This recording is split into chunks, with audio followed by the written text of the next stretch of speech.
Now, before we knock through a couple other Discord questions that are a little more offensive line and draft centric, there's been a couple other, Jets early league year rumors floating around, and we still have to see what happens, who gets tagged and who doesn't.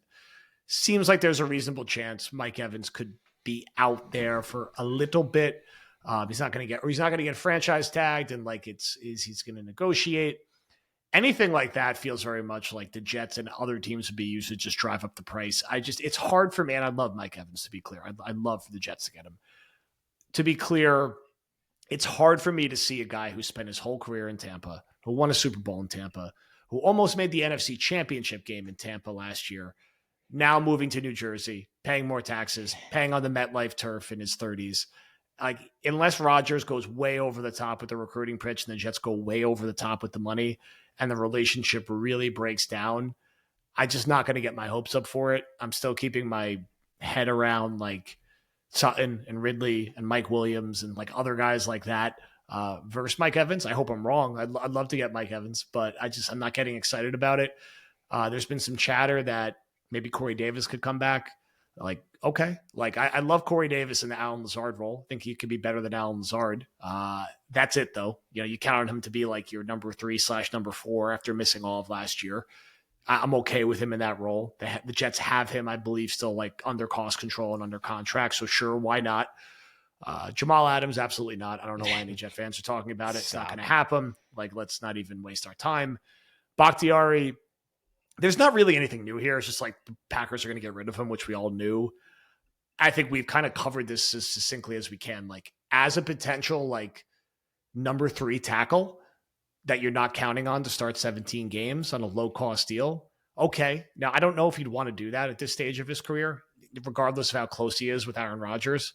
He might just want to retire and not risk getting hurt at this age and on the MetLife turf. And it'd be very Dwayne Brown-esque if you're we're going to sign him and he's going to just be the starting tackle. I'm sure there will be a ton of rumors in interest. I am sure that even if they don't sign him right now, it'll be May or June. And they'll be could the Jets still add Bakhtiari? Right around the same time they added Dwayne Brown. This is going to be a conversation up until he officially retires. It's Dwayne Brown, Ben Jones, Ryan Khalil. There's always an old offensive lineman that the Jets may or may not sign in June, July, or August. So he's just going to carry on that tradition. And they traded for Ryan Clady, right? Yeah. Oh my God. I forgot about that. It is a really weird one. He played 5 games. God, that was a disaster. Yeah. He started 8 games. So that's kind of where my head's at with that. So in short, I don't think any of these dudes, I actually think Corey Davis is the most likely of all the guys I just named to end up back with the Jets, which again, for the Lazard role, sure, let's do it. At receiver, I can't mock any offseason that has the Jets getting Devontae, Mike Evans, T. Higgins, or Pittman right now. I'd love to get one of those 4. I just don't think it's going to happen. What are your thoughts on the latest early rumor mill on the veteran market? I mean, I've been very adamant that I just won't believe Mike Evans is playing anywhere else until it's not Tampa. And then say he does get to the market, the Jets have, once again, a lot of work to do to prove that's Mike Evans is at the point right now in his career where he still sleepwalks to 1,000 yards. It's unbelievable. It's just that easy for him. But he's got to be thinking, I got to maximize every chance I can to win a Super Bowl again after, getting a taste of that, winning one with Brady. And the Jets, I mean, Aaron Rodgers is a great bargaining chip, don't get me wrong, but you're going to have a lot of teams out there that need wide receivers that have great quarterbacks as well. So, and listen, Mike Evans would be one of my top priorities, right? He is everything we've thought this team has needed for a long time. He is big, he is physical, he goes up and makes a play. That complements Garrett Wilson really well. And Aaron Rodgers would absolutely sign off on backing up the Brinks truck to get Mike Evans here. And then you kind of said it, the consolation prizes are so uninspiring when you go from that. I really like Cortland Sutton, and Calvin Ridley's fine, but it just feels like a totally different tier that you're dropping down to. Corey Davis, I mean, Yeah, you have him under contract, but you'd have to totally rework that deal down to a very, very lower cost than what it was supposed to be. Otherwise, you'd cut him because you can't have $10 million of cap hit on the books with Corey Davis. So that would be the Lazard thing is so bizarre. I mean, are they just going to have to treat Lazard like when Harry Potter was locked in a closet? Like it's really like and Yes, they are, Rogers. I think. Well, but think about how close him and Rogers are. Yeah. They can't really do that. So It's sad, man.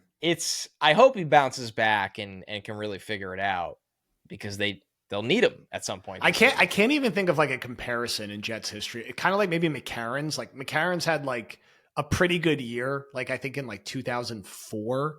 So it's not even a direct comparison, but like he was a guy they like spent decent money and trade capital on, and just like it just didn't work out. But even he had like some productive moments. It's such a tough situation because it's just, how do you like roll out that dude as a starter in 11 after benching him for like Brownlee and Gibson down the entire stretch last year? And Cobb, he was even benched for. Right. It's tough.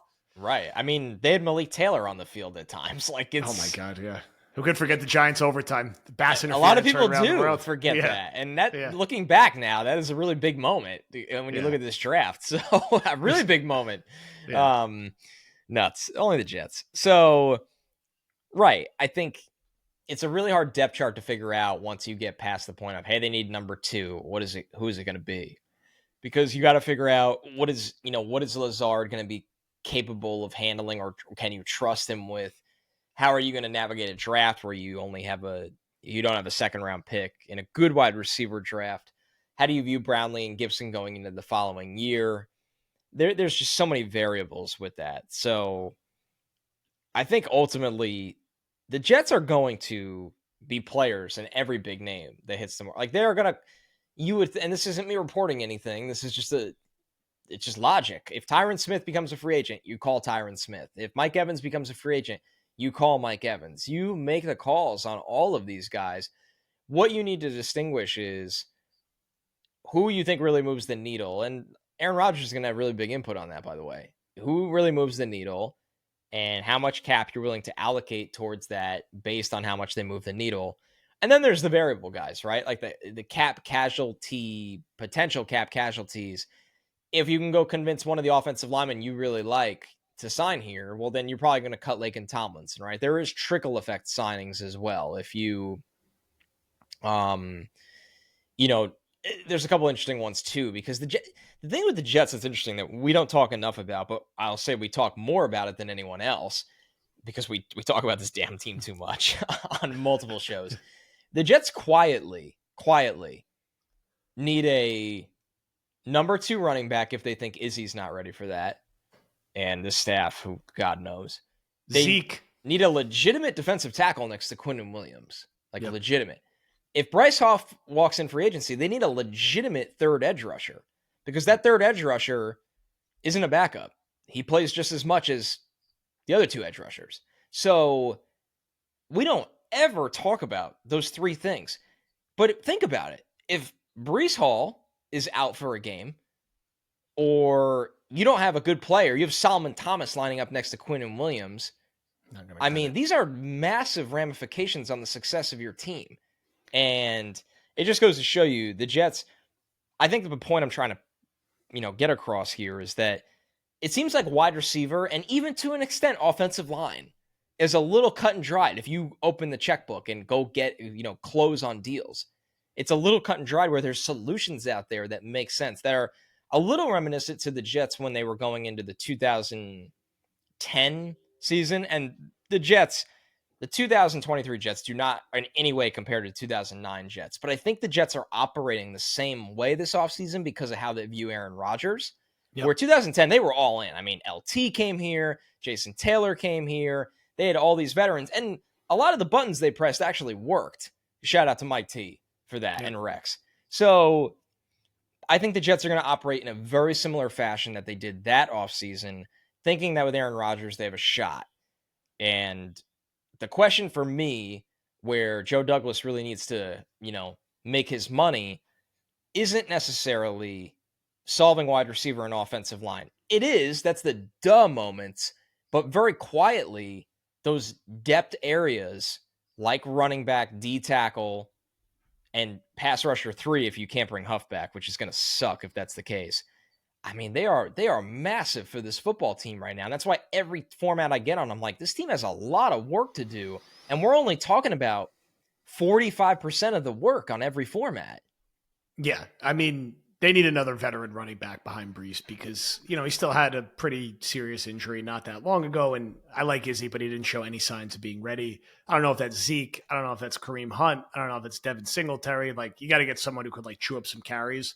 I mean, what if you're winning games? You're going to have to run the ball. Well, we saw what Robert Saleh do. He'll give Brees Hall 41 carries in a snowstorm, a year off of major surgery. But they need another veteran running back. And I don't think they're going to use draft. They shouldn't use draft capital on that again this year.